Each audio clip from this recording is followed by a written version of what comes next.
8h13, c'est Maude Descamps qui vient de nous rejoindre pour un décryptage de l'actualité. Bonjour Maude. Bonjour, pourquoi Laurent. parler aujourd'hui des couacs politiques? Tout simplement parce qu'ils sont d'actualité. En début de semaine, on a entendu les annonces du gouvernement, puis des annonces mises au point, recadrage.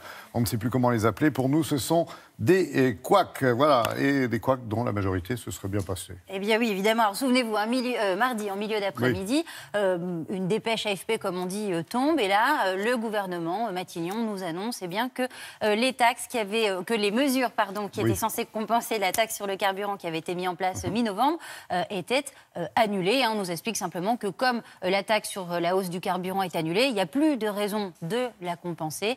Et donc, Matignon nous annonce bien que le chèque énergie qui devait être étendu à 2 millions de personnes, finalement ne sera pas étendu, que la revalorisation du barème kilométrique pour les gros rouleurs n'aura pas lieu, et enfin que la prime à la conversion, la super prime à la conversion qui devait être étendue pour les indépendants et les salariés ne sera pas non plus mise en place. Sauf que il y a eu un vent de panique, ou plutôt une sorte d'onde de choc dans les rangs de la majorité à l'Assemblée nationale. Exactement, ouais. Les députés n'ont pas du tout été contents. Eux ont tout de suite sursauté en expliquant que, évidemment, ça risquait de mettre à nouveau le feu aux poudres auprès des Gilets jaunes. Et donc, ils ont fait pression sur le gouvernement pour que le gouvernement revienne un peu en arrière. Et c'est ce qu'il a fait. Donc, l'annulation des mesures a elle-même été annulée. Il faut suivre, attention. Et donc, au final, en fin de journée, mardi, on apprend que toutes les mesures qui étaient censées être annulées, au final, sont maintenues. Trop tard, ça a fait un couac. C'était pas le premier. Non, c'était pas le premier. Il y en a eu plusieurs, notamment avec Ségolène Royal. Souvenez-vous, l'histoire des portiques et de l'écotaxe. On a même parlé d'un fiasco.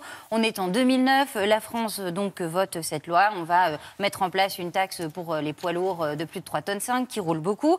En 2013, les portiques sont installés, des jolis portiques qui coûtent un peu cher.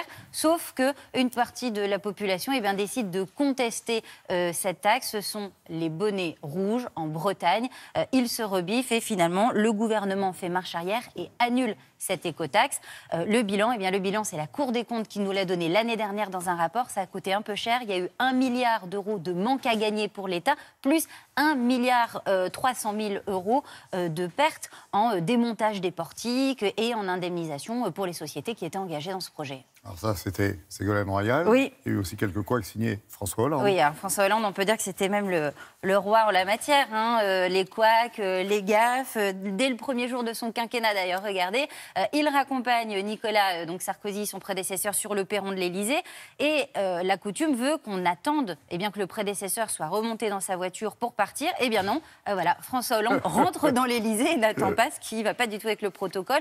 Autre exemple, c'est l'affaire Leonarda, cette jeune fille qui avait été expulsée au Kosovo avec toute sa famille, à qui François Hollande a proposé de revenir, mais sans sa famille. Ça avait fait un scandale pas possible.